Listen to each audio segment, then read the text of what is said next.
Hello, this is the recording for the week 3 presentation in IS219.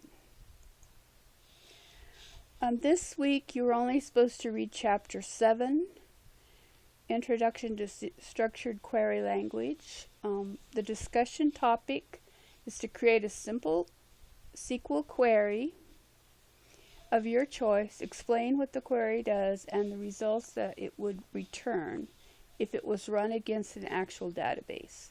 Next, research and find some ways to enhance your query to return distinct and unique results. In the responses to other learners, offer suggestions and tips that might enhance their queries.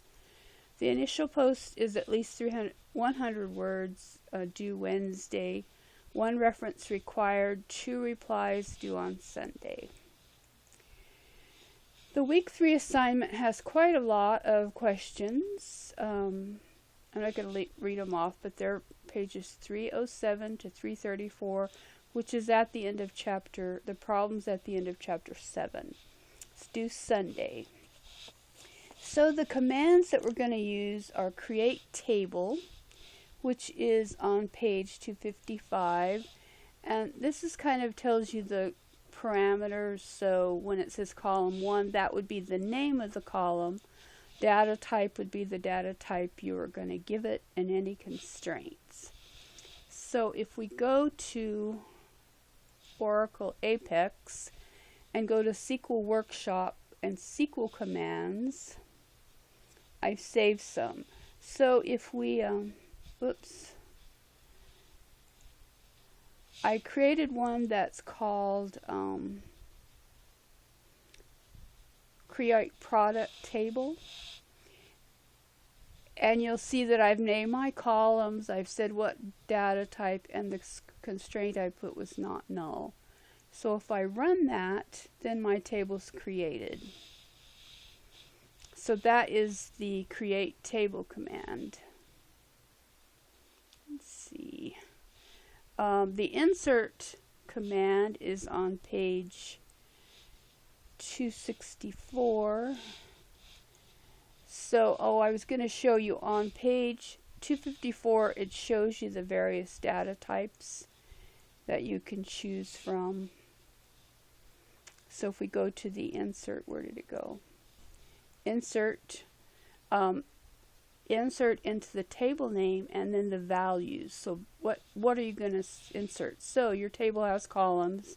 The values would be the ones that you would enter into the columns. So if we go to SQL, I have an insert somewhere into product, and you'll see that I have all the insert commands for all the rows. I've noticed in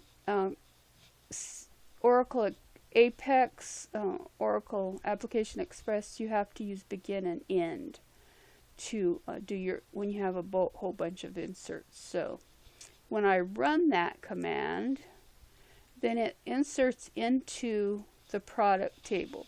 So if we go to Object Browser, you can see my product table has all the data filled in. Now I created the vendor table first because the vendor has a foreign key that is part of the product table. So that's why I created vendor first.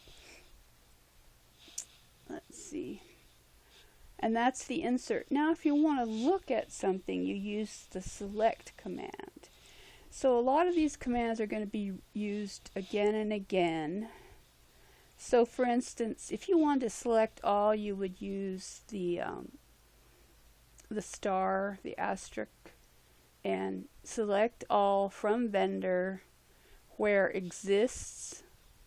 Select all from product so you're giving it a condition. Now let's see. I created a select command. So we'll go back to my saved. So let's see, a select all. It's going to select everything from the vendor where the state is Tennessee. So that's my condition. So when I run that, you'll see that it shows all the information. all the columns from the vendor table where Tennessee is the state. So that's how I did the select all. Now let's see what's next. And then commit is to commit the changes that you've made. However, in Oracle Apex, it already commits everything as soon as you put it in there. So you don't really need that. But that is one of the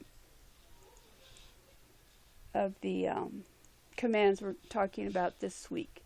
And it's simply commit, and there's really not anything else that goes with it except the semicolon. So, and that's on page 266. The rollback is basically the same. So when you've made changes and you want to undo them, you would use the rollback. And the rollback is just that, just roll back and the semicolon. And that will roll back the changes that you made. I didn't try rollback in Apex, so you're not really having to do these. I'm just showing you so that you'll know how. Now, the update is on page 380. So let me find it. Where did it go? Delete, alter, update. So, say you want to change a sale code to 2. This is how you would do it. The update, the table name, set, whatever it is you're changing, and the condition. Say you're changing the sale code for a certain user. So I did create that. Let's see. For my saved. Update product. So what I have here is we're going to update the discount, the product discount to 2, which it was originally 0. So when we run that command, it tells us that. And then to see that you did it, you would go to select the select statement to see that it made the change, or just look at the database if you're actually doing the command. And then if you want to change what you've done, then you would do a rollback. So that's basically what that is. Now the delete is on page 269.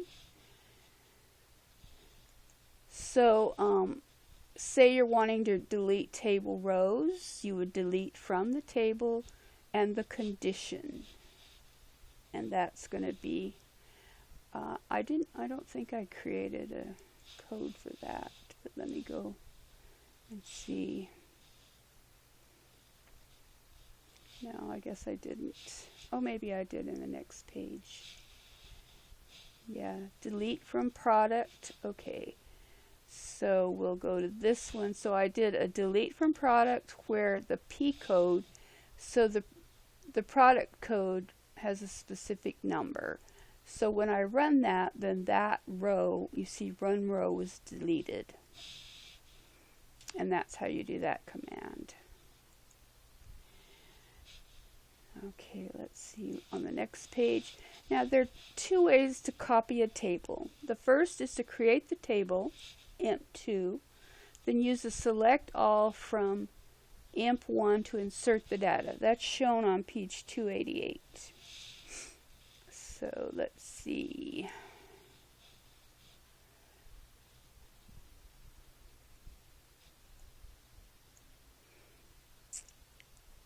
I don't see it. It's using the select as. So let's see. That's just a select. That's the group by.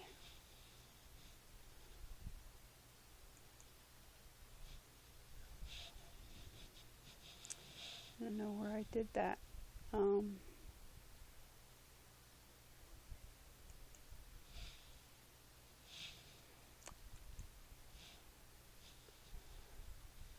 know I had one. Alright, let me see what page number it is and I'll... So that was on page 288. So I'll just go to that page. I know some of you don't have page numbers, so what you would have to do is search for the command.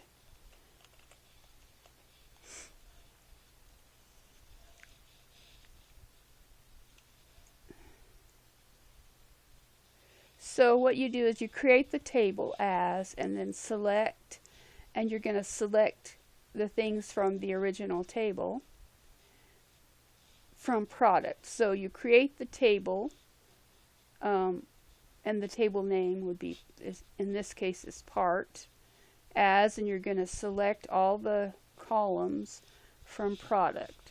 So you would have create table imp2 from all the things for imp1. And that's one way to do it. The other way, then you have to add the two attributes, because it asks for imp PCT and project number, and those you'd have to use doing the alter table, which is on 283. So if we go to alter table, so alter table, table 9, and then what are you going to do? Are you going to add? Are you going to modify? And then you'll see alter table, add. What are you going to add? And that's kind of the information that you have to fill in. Alter table, product, modify, and then you could be modified V code and change. I think in this one they're changing the data type. So a lot of these you're just going to have to figure out what you have to add, and then you'll see the code that you need to use. Then to drop a table. Now in Apex it's pretty easy. You can just go to the table, go to Object Browser, select your table. So if we selected product, then you could choose the drop. And when you chose the drop, then it would ask you, it verifies, and then you can just drop. The SQL code for drop table, let's see, where's that at? Alter, drop, delete. I thought I did a drop. Okay, sorry, I'll have to go back and see. Drop table. Oh, we didn't do the page number. And create view. Okay, let me go. Sorry. The best way to do these is actually to do parentheses.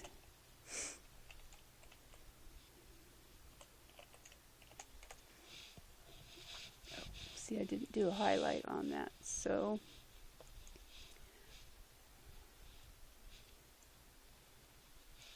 drop table, drop table, drop table. Okay. So this is basically the command here. I'll go ahead and do a highlight for any of those of you who have. That's on page 290, by the way. And that's basically, it's pretty simple to drop the table. Then next we have create view, and I didn't do that one either. I apologize. So we'll just type in there, create view. Create view. And then you'll see that it comes up in a lot of different ones. And you look for the one that actually gives the syntax. So create view, you name the view as, and you can select query. There's different ways to do the create view. You see there's a create view. Product stats is select, and you select everything from product. You can group by. That's the next code, I think, that we were going to do. Group by is down there. And then there's also where you have to select using different, and this is select average. So I should create, I'll do this one as the,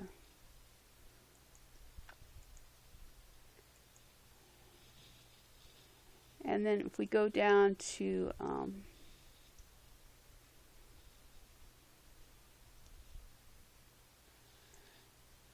you can do count, minimum, maximum, average. So you would do select, and you're going to, if you're going to add those in, it's basically saying you wanted the minimum of the price, or I think if you look at some, they show some others to select the sum and the order by. Those are also ones that you need to use. So you're going to just have to figure out, what do I need? Do I need the average? And if I do, then you have to put the constraints in there for what you're averaging, etc.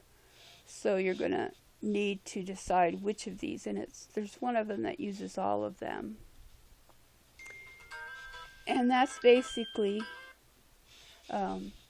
what you're going to do to do this assignment. So you're going to first decide, what do I need, what code do I need, then find the code and go from there. And feel free to ask if you get really confused. Now, the final project, I hope you've decided on your database and then you started creating your tables.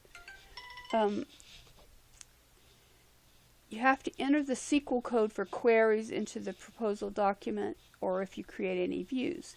Now, it's really up to you what query you want to create, what queries, do a couple of each, queries and views, and it will depend on the database that you've created. Enter any SQL code that you use in the proposal document.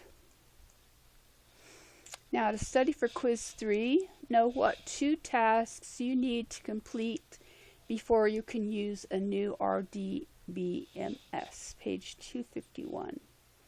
Know what PK, varchar, char, and number stand for. That's on page 253. You cannot use the group by clause in place of a join clause in a SQL query. Know about the where clause, page 299. Recognize a correctly written query. And you can go back to this chapter and look at the queries to compare. Know what authentication is. That's page 251. Know the constraint that ensures a column does not accept nulls, page 247. Should be constraint, missed a T. Know what constraint is used to validate data when an attribute value is entered. That's page 247. A foreign key attribute in one table must have values that match the primary key in another table. I forgot key on that one. And then my last page is just my reference. So that's all I have. I know there's a lot of questions this time, but there are a lot of repeats of the same commands. You just have to change the variables, or constraints. So that's what you have to do. So if you need any help, give me a call. That's all for this time.